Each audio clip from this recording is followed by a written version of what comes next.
idea of death. Since it's always on my mind, I just hide in my bed. Everybody's scared of it's what my therapist said. But my case seems worse when I've barely been fed, because the kitchen's too far to desire the steps it take to make it down the stairs and try to find a baguette or something similar that wouldn't make my stomach upset.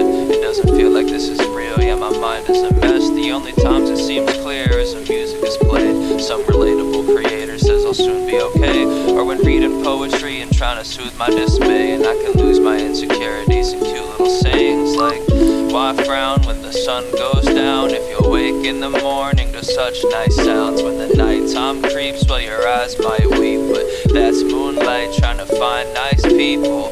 Why frown when the sun comes round, even if you feel shaken or upside down? When the daytime hits, you'll be great, my friend. Just make it through this, just make it through this.